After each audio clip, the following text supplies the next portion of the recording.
All right, did you know that one of the signs of the coming of the Lord is contingent upon the explosion of knowledge? This is in Daniel chapter 12. We're going to talk about that today. I find it very intriguing when I read Daniel chapter 12 in light of where we have gone and the evolution of technology. It's absolutely profound. It's amazing. I thought about this when I knew I was going to talk about this today, and I thought about the introduction of the iPhone back in, 2004?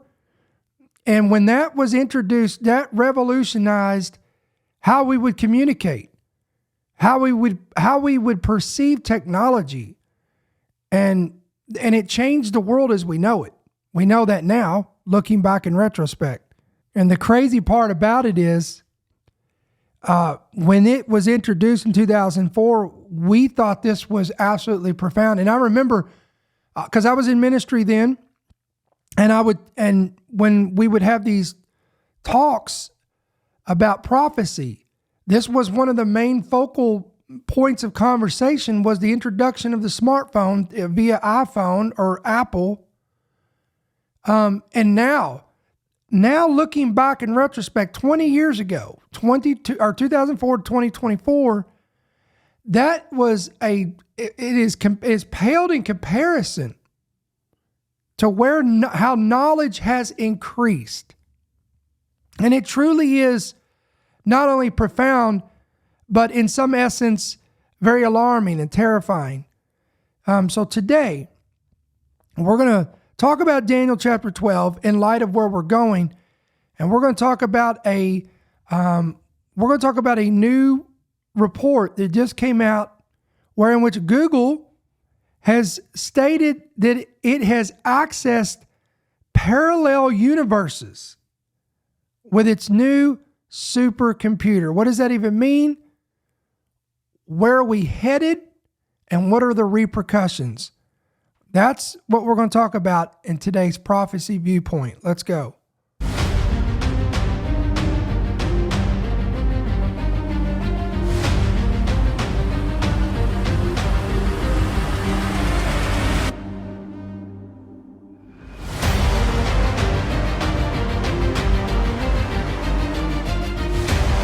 The following program is brought to you by friends and partners of End Time Headlines.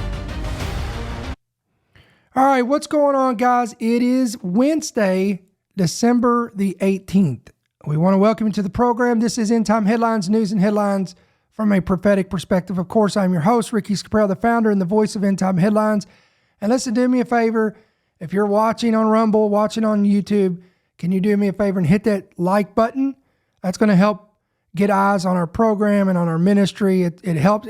It's a way that you can be a missionary by helping spread the gospel through our ministry. And that's all you got to do is you just simply hit that like button. And then you can take it a step further. If you wish to keep up with our content, you enjoy our content, it's of a value to you, you just hit the subscribe button, hit that bell notification. And then we always like to say here that if you would like to make sure that you don't miss any of our programs, any updates, any breaking news, any of this, the best way to do this is download our free app, and it's available on Apple and Android devices. It's just simply download it today, hit yes to push notifications, and you're going to be squared away. Everything's going to be right there. All the headlines, all the updates, breaking news, prophecy viewpoints, everything's going to be right at your fingertips. So as I said at the introduction of this, guys, I want to go to Daniel chapter 12, verse 4. I'm going to read this to you. Daniel chapter 12, verse 4 is interesting because Daniel is told by the Lord himself to shut up the words. Now, he's talking about the words of his prophecy that he foretold. Most of these prophecies are going to come to fruition when we read the book of Revelation, because the book of Daniel and the book of John go parallel, hand to hand. Almost every single thing that is foretold by John the Revelator was told by Daniel, and what Daniel saw, John will see. There's a few differences, and we're not going to get into all that today, but Daniel is told to shut up the words of the book of this prophecy until the time of the end. And what the Lord was saying here to Daniel, was when the fullness of time had come for these prophecies to come to fruition, the seal of the book would be opened, and then they would come to fruition. And notice, look what he says here: seal the book until the time of the end. And he gives you, again, two major clues as to when the actual time of the end will be. Number one, many shall run to and fro. Again, most biblical scholars, most theologians will agree that phrase, many shall run to and fro, is talking about means and the evolution of transportation. You got to think about the transportation means of what it was in the day of Daniel versus today, 2024. They didn't have airplanes. They didn't have subways. They didn't have trains. They didn't have vehicles. They had horses, carriages, and they walked on foot. They didn't have the means of transportation that we have today. Okay? So look at that alone.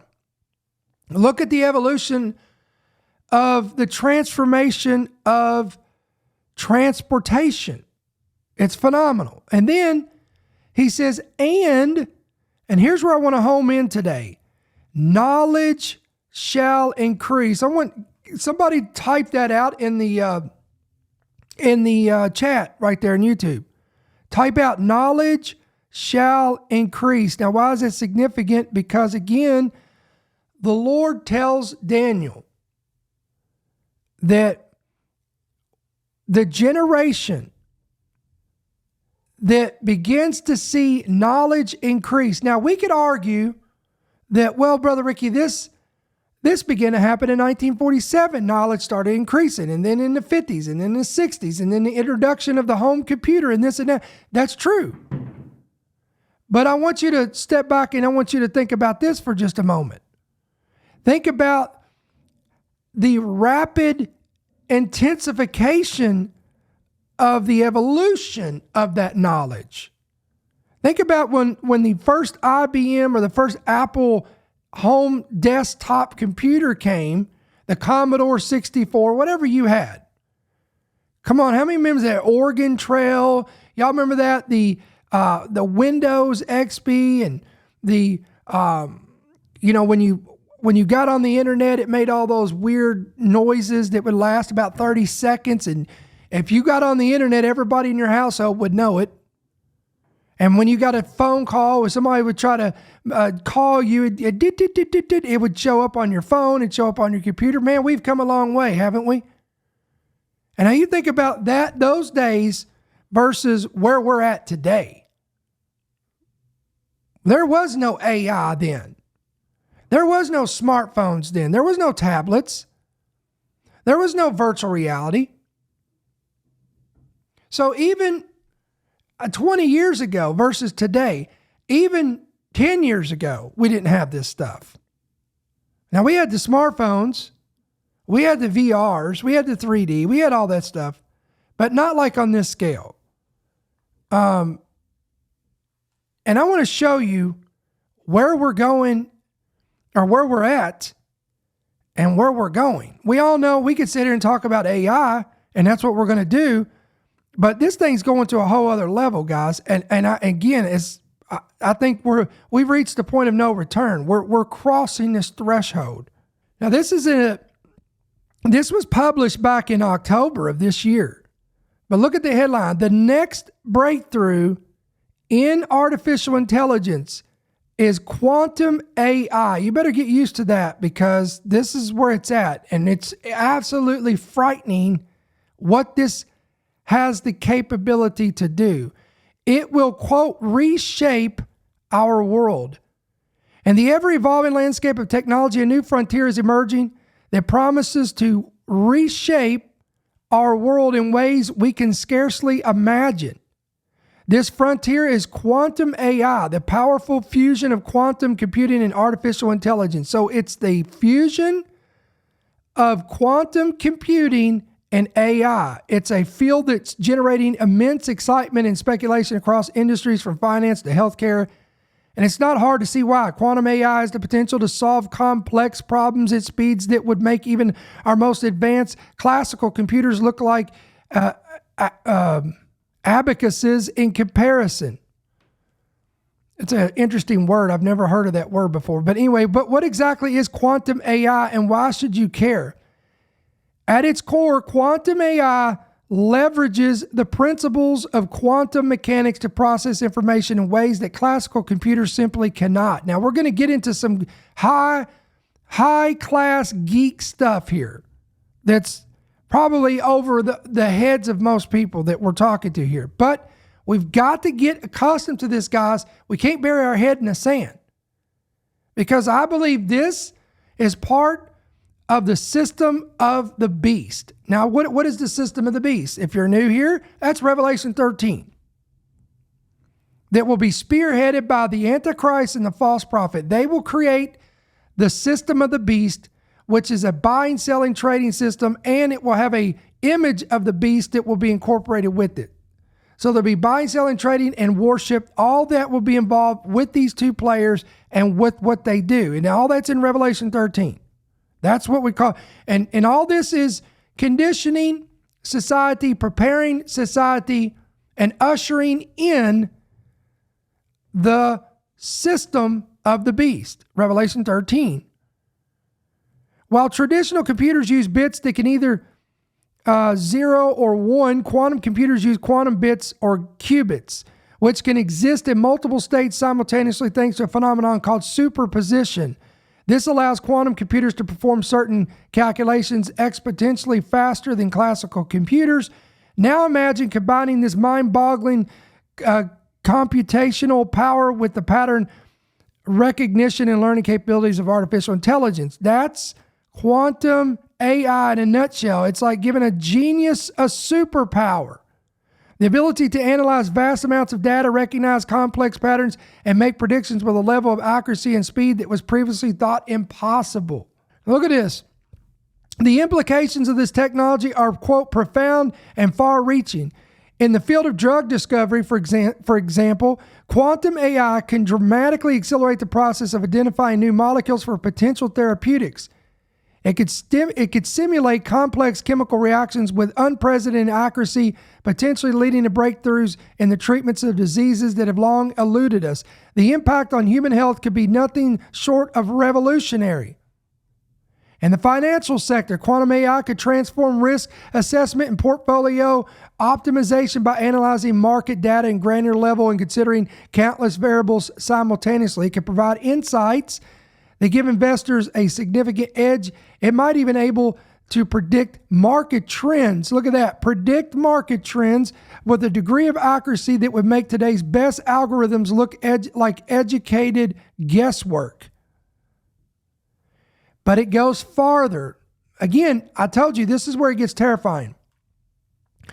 Climate modeling could benefit enormously with quantum AI, allowing us to create more accurate predictions of climate change, there it is, and its effects. This could be crucial in developing effective strategies to mitigate its impact. In the realm of cybersecurity, quantum AI could pose significant threats by potentially breaking current encryption methods and offer powerful solutions by developing new quantum-resistant encryption. Again, I know your heads are spinning because all of these terminologies and this computer geek stuff, and again, it goes over my head, guys. This is way above my pay grade as well. But we're going somewhere with this, so stick with me today. The transformative potential of quantum AI extends to virtually every industry. I want you to remember that. Manufacturing, it could optimize supply chains and production process to a degree that's currently unimaginable. In transportation, hello, Daniel 12, it could revolutionize traffic management and autonomous vehicle technology, like drones that fly over cities. In energy, it could accelerate the development of new, more efficient, renewable energy technologies. However, as with any powerful technology, quantum AI also raises important ethical and societal questions. Here we go. Now, Here's where I want to switch gears. I want to show you this. Look at this headline right here. Ex-Google CEO Eric Schmidt says that AI will, quote, shape identity and that normal people are not ready for it. Let me read that again. Again, ex-Google CEO Eric Schmidt says that AI will, and I quote, shape identity and that normal people, the average person, you and I, we're average. We're not in the league of these guys. We're not Elon Musk. We're not a Bill Gates. We are not ready for it. What in the heck's he talking about? Let's see what he's talking about here. The former Google CEO says that AI will change how children learn and could shape their culture and worldview. Oh boy, something else to change the worldview. As if we don't have as if we don't have an epidemic right now of people turning from a biblical worldview. I'm sure this is going to help tremendously. Schmidt spoke at Princeton University to promote his forthcoming book, Genesis. Interesting. Artificial Intelligence, Hope, and the Human Spirit. Schmidt co-authored the book, yada, yada, yada, goes on. Schmidt said during the talk that he thinks most people aren't ready for the technological advancements that AI could bring. Quote, I can assure you that the humans in the rest of the world, all the normal people, all you normal people out there, you regulars, you low on the food chain, you people that actually work for a living and blue collar workers, all the normals, you people are not ready for the advancement of AI because you all are not normal. Sorry to say, you're special in some way. The normal people are not ready. Their governments are not ready. What is he even talking about? The government processes are not ready. The doctrines are not ready. What? They're not ready for the arrival of this. Is this a warning? Is this a promise? What is this? Schmidt has advised the U.S. government and the military on technology for years. Back in 2016, he chaired the Defense Innovation Board, which advises the Defense Department, and chaired the U.S. National Security Commission on AI Intelligence in 2018. More recently, he founded White Stork, which is a startup that builds AI attack drones. Well, that's interesting. At Stanford University in April, Schmidt says the Ukraine war had turned him into an arms dealer. His vision and concern for AI, however, extends beyond the battlefield. He said, for example, the child's best friend could not be human in the future. Isn't that wonderful? No, it's not. This could present problems. Yes, it can. What are the rules, he said, or he asked. Is it okay that it's the equivalent of Mark Zuckerberg as just the surrogate parent who gets to decide what your kids learn and what their kids doesn't? Schmidt said that's why the world should design safety requirements for AI. Playing with the way people think is really powerful. If you think about state-sponsored misinformation, oh, here we go. That's trivial compared to having your best friend be state-sponsored. And they sort of have daily interaction and shape someone's identity, their cultural values. That's a pretty chilling statement right there, guys. He added, quote, in the case where AI is built by one country, hopefully the U.S., what happens to all other cultures? Do we just roll with them? He went on to say that humanity's transition to AI will be rocky and that much remains to be seen about how humans will integrate with the technology. One audience member asked if most people will use a personal AI for videos that make them laugh or for information that's only going to confirm their biases. One of the things that's worth saying is that none of us thought when we invented social media, this is going right with what I'm talking about today, what I said at the introduction is that we would become a threat to democracy. Our own inventions. Quote, that wasn't on the list of attributes, and these are the unintended effects of technologies that touch humans. Now, what's interesting, I'm over here in Romans. Let's go over to Romans chapter 1. Here's what's interesting. Paul talks about, listen what he says here. Romans 1:18. For the wrath of God is revealed from heaven against all ungodliness and unrighteousness of men who suppress the truth in righteousness. Okay? Now you got to remember, if you go to the book of Jude, let me go there and we'll go back to this. Now let's go. I'm over here in Jude. There's only one chapter. Jude 14. Now Enoch, the seventh from Adam, prophesied about these men. These men are the same individuals in context that Paul is talking about. These evil, abominable men who suppress the truth and adhere to the lie. Enoch prophesied about these men and saying, behold, the Lord comes with 10,000s of his saints to execute judgment on all, to convict all who are ungodly among them of all their ungodly deeds, which they have committed in an ungodly way, and all of the harsh things which ungodly sinners have spoken against him. Look at that. Okay, again, this absolutely agrees with Romans 1:18, right here. Okay, the wrath of God is revealed from heaven. It's coming, guys. That's in the tribulation. Jude is speaking of, again, when the Lord comes back. This is talking about the 1,000-year millennial reign. Christ comes out of heaven on a white horse, and he comes with us, with the saints, to what? Execute judgment. This is the wrath of God that's coming. All right, now when we read on down here, he tells you why. Unnatural affections. He talks about they worship idols. They gave themselves up to uncleanness.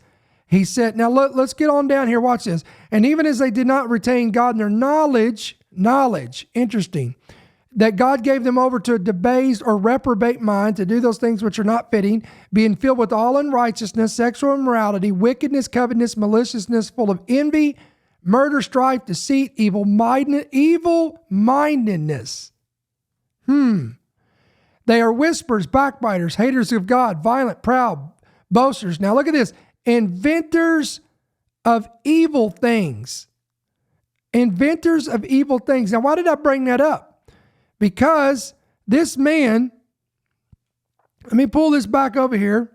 I'm going to show you what he said. Again, this is the ex-CEO here at Google says this, quote, one of the things that's worth saying is that none of us thought when we invented social media. We invented social media. This is an elite group of people, guys.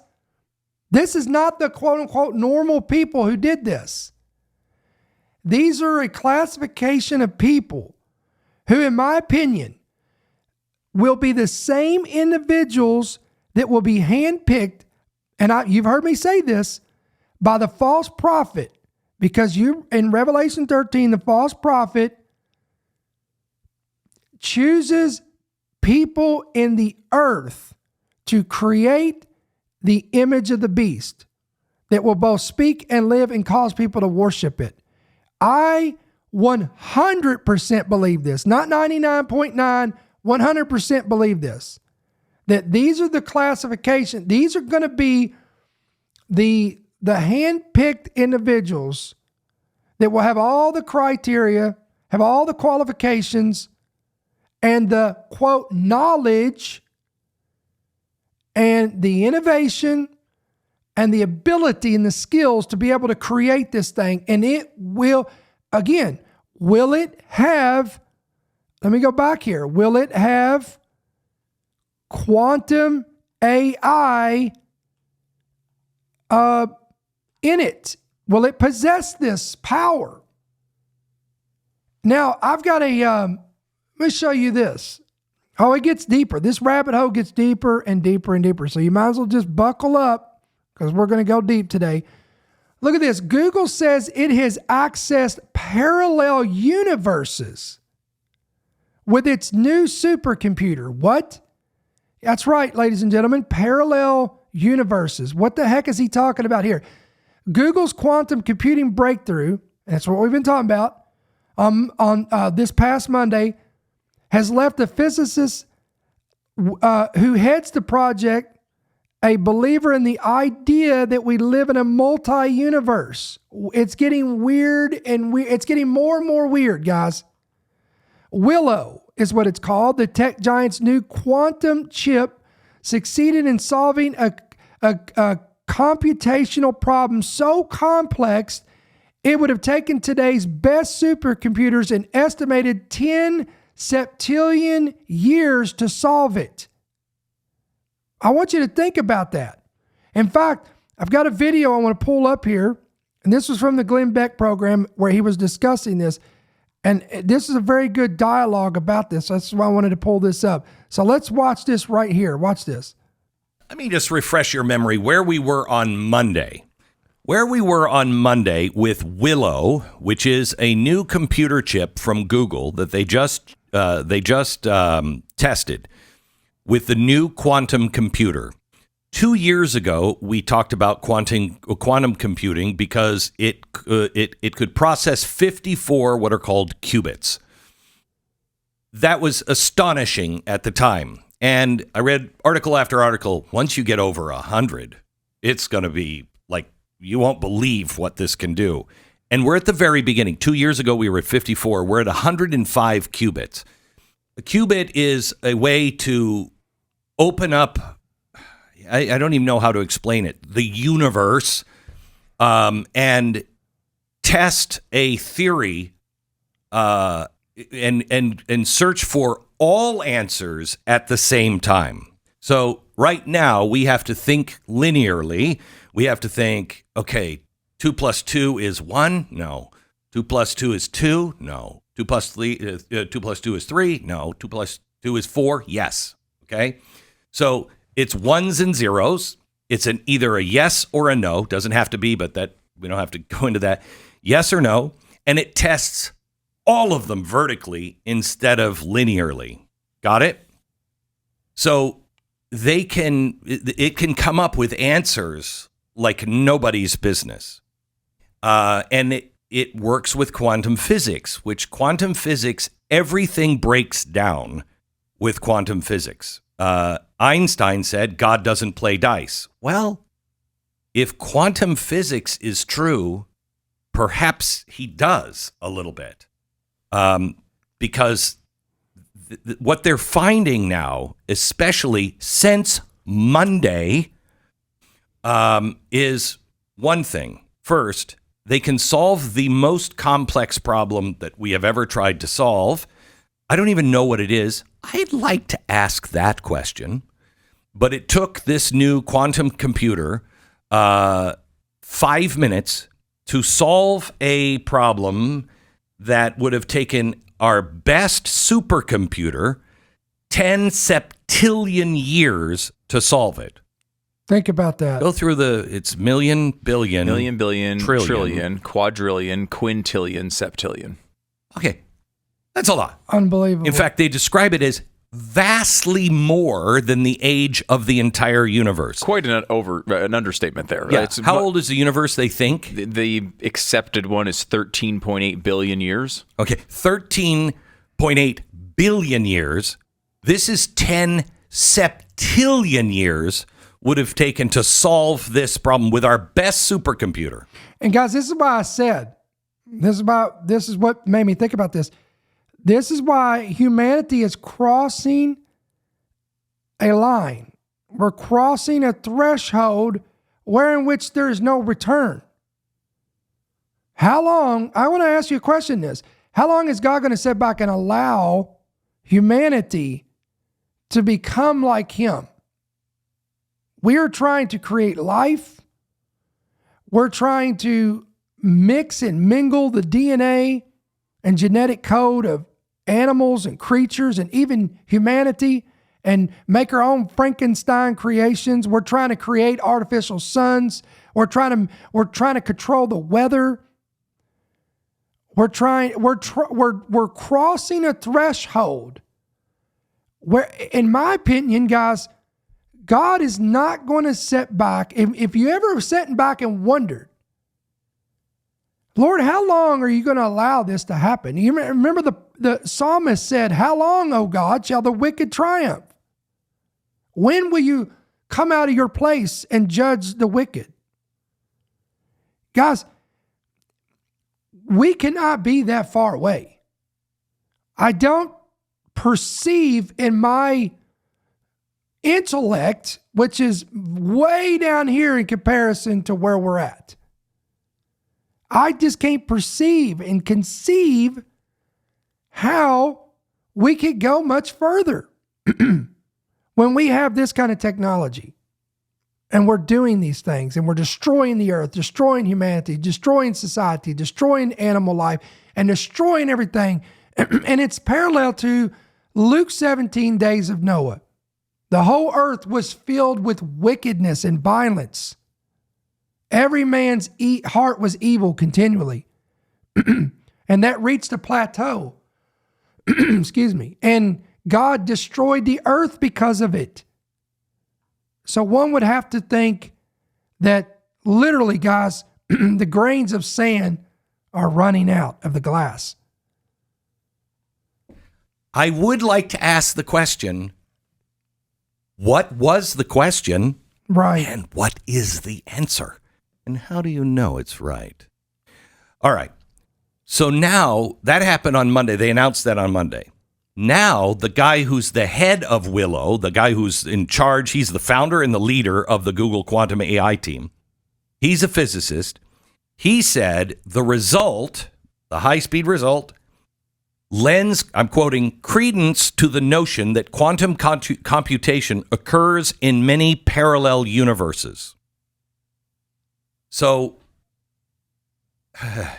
I mean, you have to almost go to Marvel to understand. It's as if when they put a question in, all the Spider-Man movies are stacked up on top of each other. You know what I mean? Not the Spider-Man, Spider-Man 1, 2, and 3 with the same actor. He's in one universe, but all the other ones with different actors, they're all happening at the same time. Okay? That's what it means for parallel universe. And he says it shows that that's where the quantum computing is happening. It's actually opening up and going into other universes. It's fascinating. Do you want to hear why they think that, Stu? Sure. It's a nerd. It's very nerdy. Okay. But it's really cool. All right. Okay, so you know what a neutron and an electron does, right? Mm-hmm. What does an electron do? When you're talking the atomic scale, electron, it circles. Yeah. Okay. Yeah. And it circles the neutron. And the neutron. I will have to admit that I would be like, Stu, what? Because again, this is over my head, guys. I didn't, science wasn't one of my strongholds, and neither was math. I'm just being honest. So when it comes into this stuff like this, my eyes glaze over and you lose me. But he's breaking it down, so let's watch it. The reason why the electron circles it is it acts as a force to keep the neutron in place. Mm-hmm. Without the electron, it just like explodes and goes away. Okay. So you have to have the electron going around it to keep the neutron in place. The reason why they first came up with quantum physics is the electron, when you observe it, it disappears. No, when you observe it, it's there. When you don't observe it, it's there and then not there, there and not there, there and not there, there and not there. And so it keeps going. It just disappears. How do you know that? The energy. Right. The energy, it's one or the other if you observe or not. I can't remember which, it's been years. But the energy goes full, nothing, full, nothing, full, nothing. In those nothing areas, the neutron should dissipate. Okay. What they thought, this is the theory, is that it's actually slipping into several different universes as it's going around to hold that neutron in place in all these different universes. What? Okay.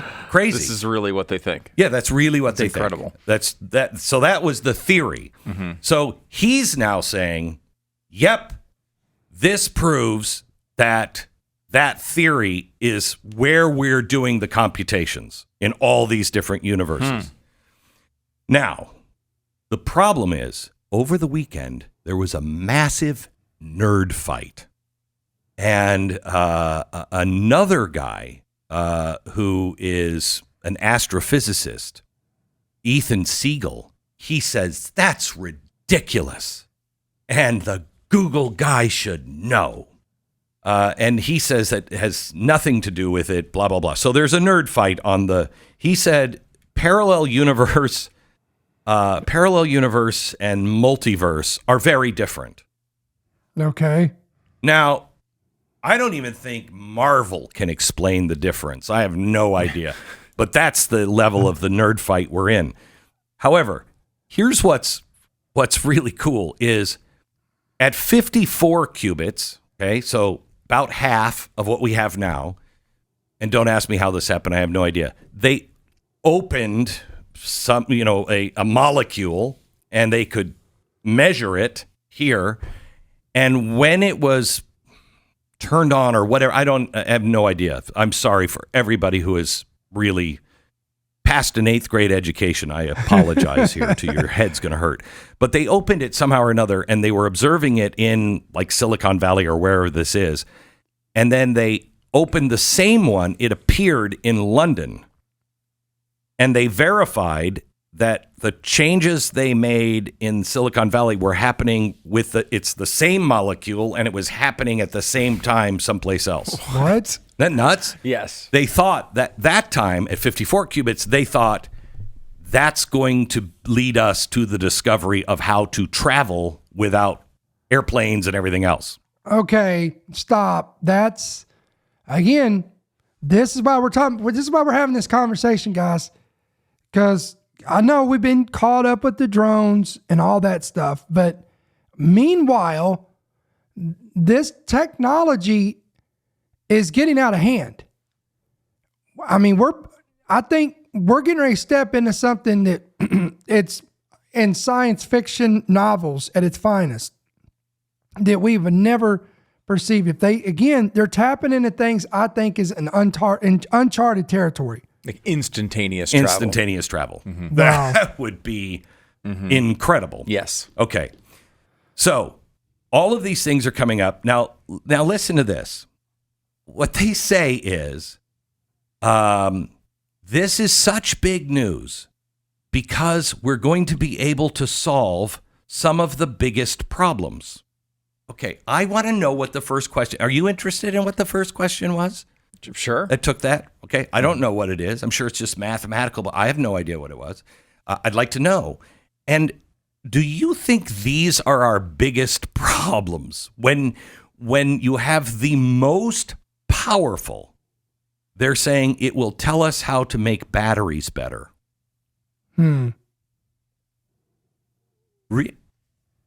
That's what we're going for?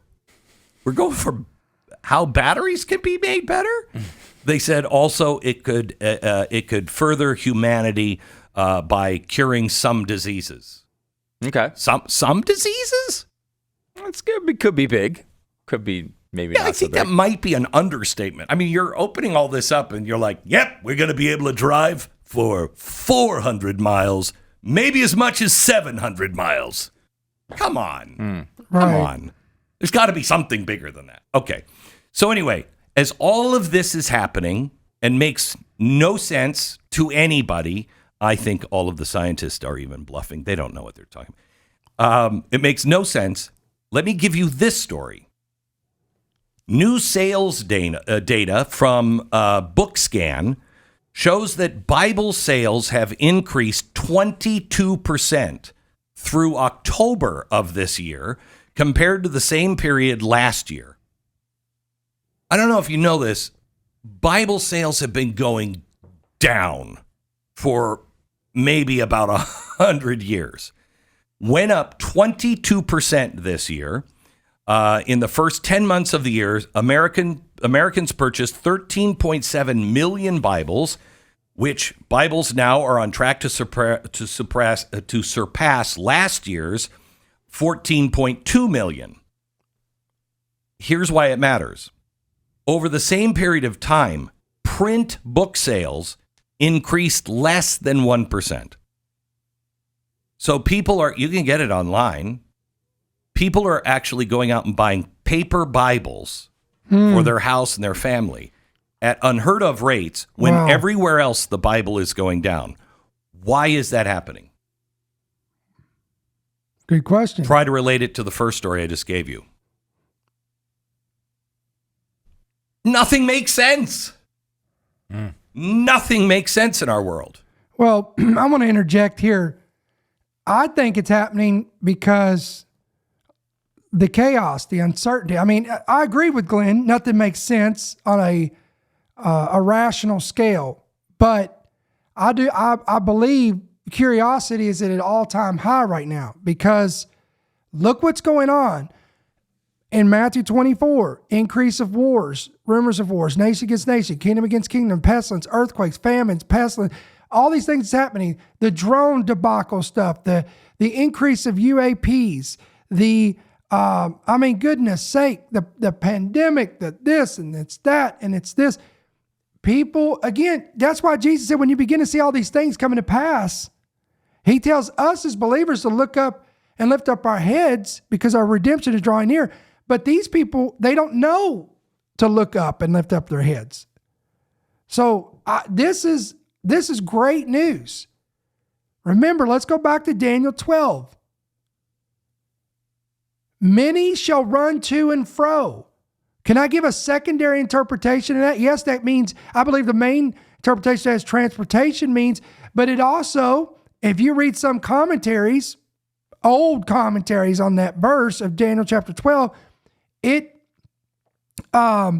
insinuates that in the last days, people will be running to and fro looking for answers. So I believe this is what's happening. People are searching and they're looking for answers of what's going on in the world, and New Age is failing them. Witchcraft is failing them. Science is failing them. The educational geniuses are failing them. The government's failing them. The system's failing them. Everything that's tangible that they can get their hands on is failing them and not giving them the answers. So you know what they're doing? They're doing what we've been praying for. And they're turning to Yahweh. They're turning to the God of Abraham, Isaac, and Jacob. They're turning to the Lord Jesus Christ. So we should be excited about this news. This is great news. Let's get back to this real quick. You're like, what? People are looking for foundational They're truths. looking for foundational truths. Exactly. The world is changing so rapidly and nothing makes sense. This is really good news. Seeing that's the first sign of an awakening. Yes, sir. Yep. Where people get so disillusioned with things, they realize their lives, the country, war, science, everything is out of control. There are no experts to listen to. That you're like, okay, maybe I should start listening to myself, and is there something bigger than me that makes sense? This is an extraordinarily good sign. As the world makes less and less sense, the only way to solve this is a return to universal principles. And it will still, do you know that the Big Bang Theory was developed by scientists? And they used it at first.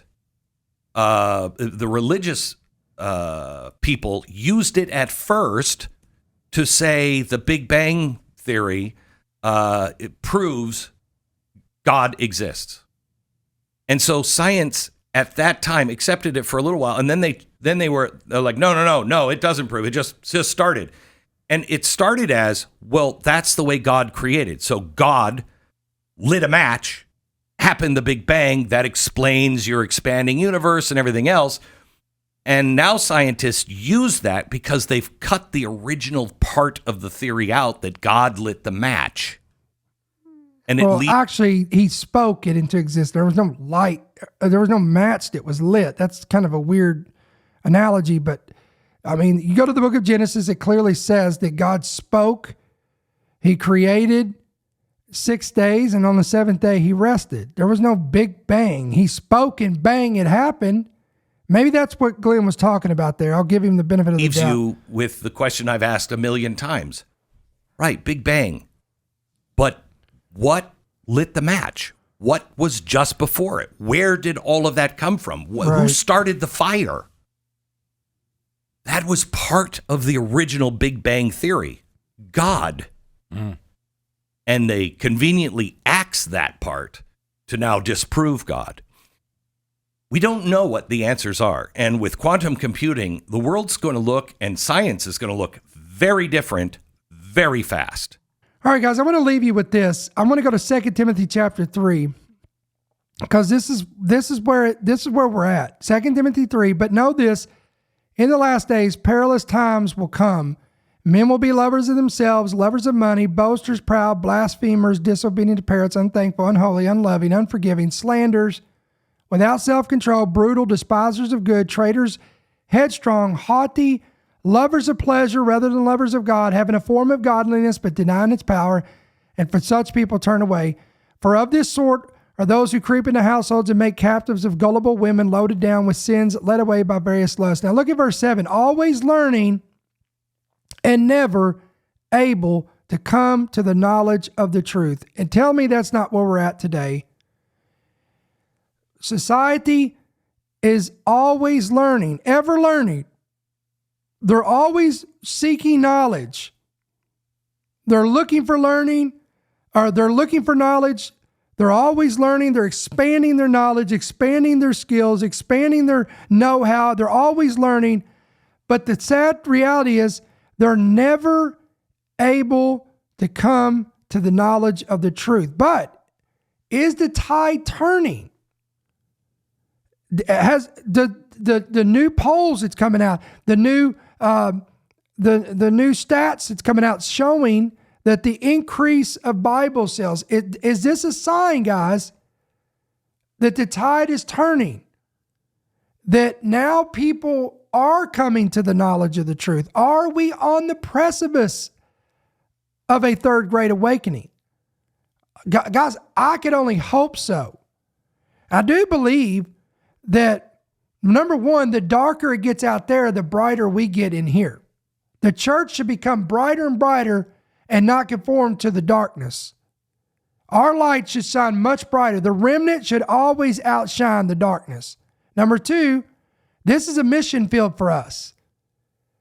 You could take a message like this, guys, go to your friends, go to your coworkers, go to your family, go to your neighbors. You could put this on, play it, and have a dialogue and have a discussion and show them in the Bible what's going on.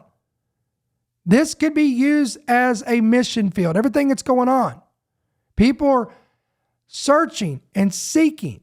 Sadly, they're ever learning, but they're never able to come to the knowledge of the truth. But that's where you and I come into play. We are the mediators. We stand in the middle between the searching, lost world and a true and living God. And it's our job to reach out with one hand and grab their hand and reach out and come on with the other hand and touch God and connect the two, bring the two together, lead them to Christ. Okay? So we've got some crazy news, but we've got some good news. We've got prophetic news, but again, all of this, again, is exciting for those of us who know the truth. But this can be disheartening. It can be anxious. It can be very anxious, worrisome, fearful for those who don't know the truth. This is why everything that's going on, the drone stuff, people are freaking out, losing their minds over this. But if you know the truth, it doesn't matter what narrative they come up with, and they've got like 12 different ones now. There's so many different angles to this. It doesn't matter, because at the end of the day, we know, guys, who's on the throne. We know who's in charge. We know who's on the throne.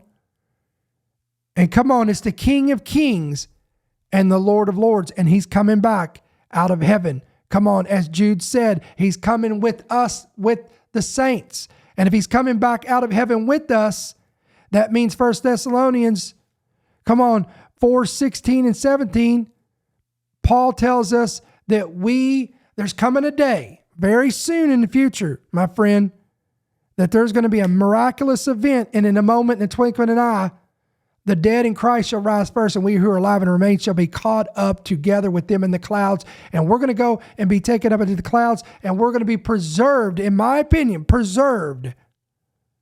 Come away, my people, and enter into thy chambers, if it be for a moment, until the indignation has passed. And then when the indignation has passed, the aka wrath of God, then we come out of heaven with Christ, to execute judgment. This is the second advent. He comes out of heaven. Every eye will see him. Every knee shall bow, and every tongue shall confess that Jesus Christ is Lord. And again, as always, guys, we leave you with Luke 21:28.